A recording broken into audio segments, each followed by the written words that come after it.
Hi guys, so today I'm going to talk to you about my braces story. I mentioned it in one of my last videos and it requested that I talk to you guys about my braces journey, which I would say has been going on for well over 10 years. So if you'd like to know about my orthodontic history, then please keep on watching. So I thought I'd talk to you all today about my orthodontic history. I'm now 25, I'm going to be 26 tomorrow.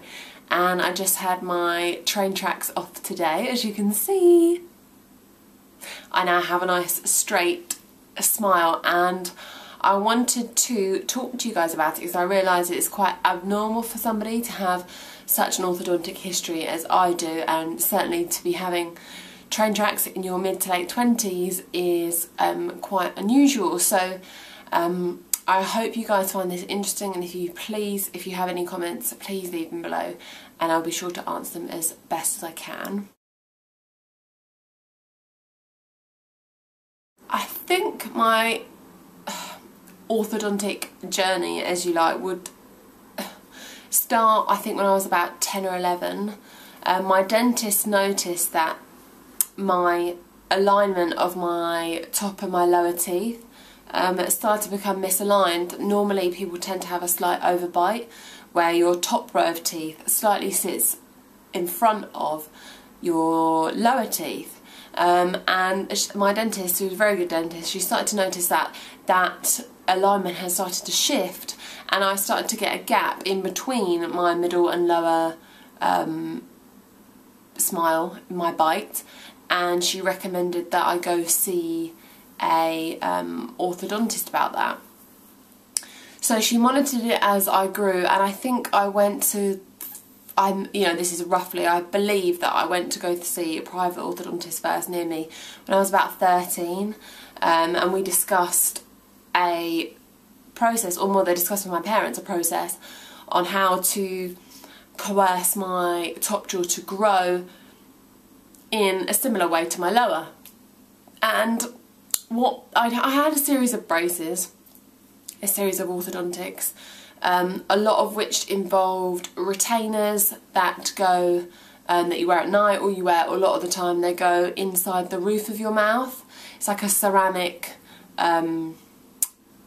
retainer, and then some wiring went in between my teeth to sort of create gaps and coerce it to grow.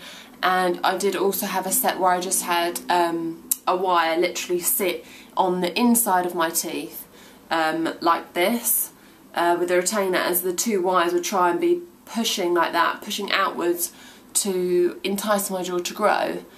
And I also had train tracks then. No, I think I just had retainers and orthodontic wiring when I was that young, and despite my teeth being relatively straight, like cosmetically they weren't that bad, it didn't really work out in coercing my jaw to grow, so I had them off, I think when I was about 15. And then it was decided when I was about 16, they monitored my growth of my jaw, and then I decided to register with an NHS orthodontist with maxillofacial surgery. And I registered with them when I was 16 so that you can be on the waiting list for surgery, but also you have to have orthodontics prior to surgery to align your teeth for how your bite is going to be after they fix it in surgery. So surgery is not something anybody should take lightly, but I do honestly not remember any hesitancy in me having surgery to fix the look of my misaligned jaw. I felt it was unattractive. I really wanted a healthy, glowing smile. I did not want my side profile to have my lower jaw protruding over my upper.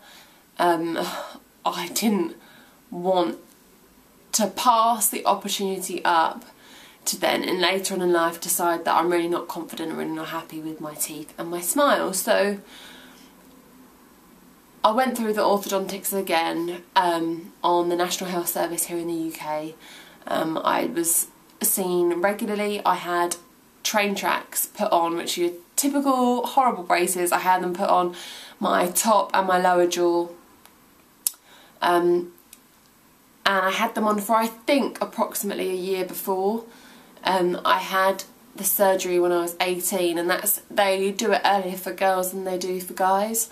Girls stop growing earlier than guys do, so girls tend to have the surgery sooner. So I had the surgery when I was 18. The orthodontic stuff, I mean, that was the only hesitancy I had, was that I was 16, everybody was going to be over their braces at school.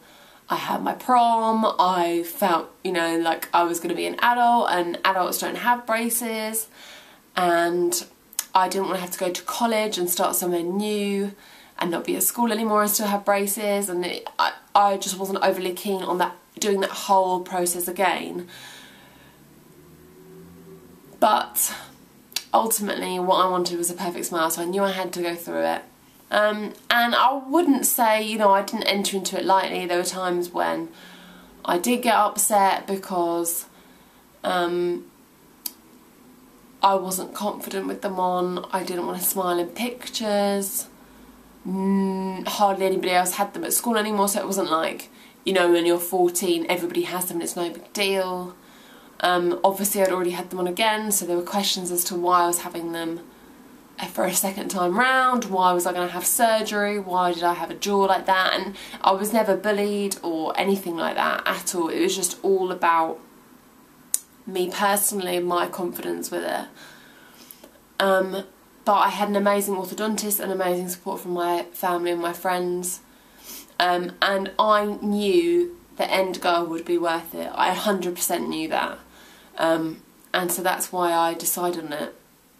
And what actually happened, maxillofacial surgery, I had it in July of 2005 when I was 18. It was the summer holidays before I started college, and I think it's about, approximately, it's a 5-hour surgery. And I don't want to go too gory and in the details, because, and I really didn't, I went in quite blind to what they were going to specifically do, and I still to this day don't exactly know how they do it. And that was, personally for me, I just prefer to go into something like that. Like, if I was going to run a 10k tomorrow, I'm not going to plan out a training marathon, you know. I'm quite fit and healthy, so I'm just going to turn up and do it. I quite like to just, if I start thinking about things and overanalyzing things, it makes me anxious. So that's just in my nature. So it's sorry, that was a bit of a tangent. It is a 5-hour surgery, and for everybody, obviously, maxillofacial surgery is different. Some people have an extreme overbite, some people have an extreme underbite. But what I had done was I had my top jaw moved slightly forward and my lower jaw moved slightly back, and I also had 2 of my lower wisdom teeth removed at the same time. And what the surgery did for me is it made it, it's so hard to explain, the roof of your mouth here above your lip helps to support the end of your nose. So it slightly lifted up the tip of my nose. It also helps support my upper lip, so my upper lip looks more supported and more pronounced. I also, because the lower jaw has been moved back, obviously my smile is a lot more aligned. I have a long face, but I don't have as much of a long face. My chin doesn't look as pointed, but also you get quite a nice, I don't know if you can see it when I talk to you, but you get quite a nice dip here, and shadowing, which makes your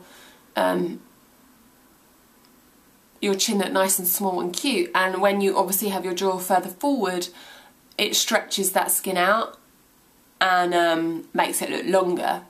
So, and also the top jaw being moved horizontally, it's also helped it's lifted my nose and my lip, but also my cheeks. So it's given my face a lot more structure, and I truly believe it's made me look like how I was meant to look.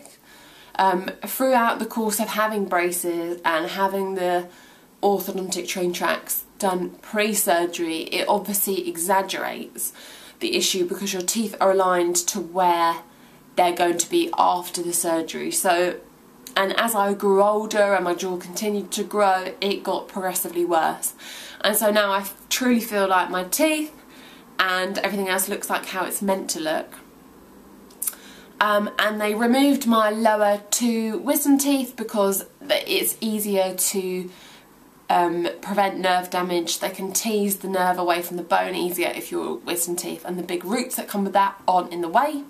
So they removed those. I have no scarring, as you can see from the outside. Nobody would know that I had had this surgery unless I told them. And I'm very open about it and I've never hidden it, so I'm very happy to answer any questions or anything you guys may have. All of the scarring, all of the stitching is on the inside. I have a scar which runs from the back of my lower jaw around up to the top, and it runs inside the top of my jaw. So and the stitch is dissolved. The only pain I ever felt was like, you know, you have that little bit of skin in the middle of your lip there. I had a stitch there that was particularly annoying, but that was the only thing. So now I have, obviously I have the little stitching, but I do have metal titanium plates in my jaw, because after they break it they obviously set it, and I have 8 in total. I have 2 little plates on the bottom here, and then I have 4 in the shape of the, or I believe so anyway from looking at the x-rays. I have 4 in the sort of shape of the roof of my mouth, from what I can remember from x-rays. Post-surgery, I obviously still had my braces on. I was very swollen. I looked like a chipmunk and a big hamster, but I had no bruising. I had, obviously I had like protein shakes, I had yogurts, I had scrambled eggs, I had dairy milk chocolate buttons, tea, coffee, hot chocolate, whatever I wanted that I could fit in my ever increasing gap to pop it into my mouth. I healed up really quickly. 4 weeks after I had the surgery I went on holiday and looked absolutely normal, like all my swelling was gone. I know everybody varies, but I had no bruising. They warned me that I could have bruising around my neck, down my neck, on my face, under my eyes, on my nose, but I didn't have anything like that. I was just swollen really, and they put on elastic bands connecting your top and your lower teeth together, so that you have to use a lot of your jaw muscles to open and close your mouth. And that really works on moving the fluid and the swelling away. So yeah, that was my maxillofacial surgery. I'm trying not to talk too long. And then I had a fixed permanent retainer, which is behind my teeth, and I had that for a long time until it broke when I was 24. And as I say, it'd been on for, you know, 6 years with no problems, and it broke. And the biggest mistake I made was getting my dentist to, not my original dentist, a new one, because she was no longer practicing near me. So the biggest mistake I made was saying to my dentist, can you put a new retainer on? And she said yes, it would be £100, no big deal, have it fitted, and that would just keep my teeth in place. Well, it was obviously not fitted by a very experienced person, because, and you guys noticed through my videos that after I had that retainer put on, it started to make my teeth not sit down and together, but it started to put too much pressure on them and make them splay out and apart. And that's why a lot of people said, oh, why, how come you've got a gap in your 2 front teeth now? I had some comments about why my teeth were looking so different. And trust me, I was very aware of it because of my history and was not really pleased with it. So I didn't really know what to do. I went back to my dentist who fitted it, and she said, you know, your teeth naturally move throughout your lifetime and it's not the retainer I've just applied. But if you're concerned about it, then I suggest you go back to your orthodontist. So she referred me back to my orthodontist who did my surgery, and he was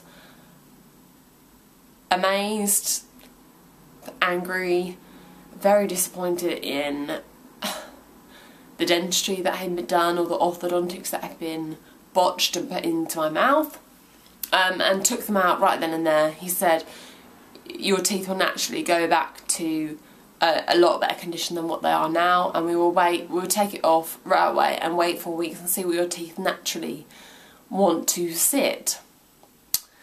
And they did move back together. However, I still wasn't particularly happy. For the amount of surgery I've had done, I want a perfect smile and I deserve that. So I had to pay for private orthodontics now, being nearly 26, which is a lot more expensive. But I really trusted my orthodontist who did my orthodontics prior to my maxillofacial surgery, and he was more than happy for me to come and see him privately. So I had a 3-month stint again of train tracks just on my upper 6 front teeth, and today I've just been fitted with a permanent retainer behind my canine to canine, and I also have an Essex Retainer, which is a clear sort of shell that you wear over your teeth at night every day, and then after 2 weeks you do it, or after a month you intersperse it to once every other night, etc. So, and that's just to keep your teeth aligned, and in case anything does happen to your fixed retainer, like before when it broke, which, you know, it doesn't have a lifetime guarantee, then I always have that Essex Retainer to put in at night until I can go back and see my orthodontist again. So that is where I'm at today. I'm so pleased to finally have braces off and just to be happy with my teeth. I honestly do not think you can put a price on a smile, and for me it was just one of those things that it was just so important to me. Some people naturally have beautiful teeth or beautiful hair or beautiful eyes, but I just really wanted to have a beautiful smile, and I'm really happy now that I do. I hope this answered a lot of your questions. Please, if you have any questions on orthodontics, braces, dentistry, maxillofacial surgery, please put them below, and don't forget to like and thumbs up my video, and go ahead and subscribe also. So I'll talk to you guys very soon. If you are considering having it, good luck, and I will see you in my next one.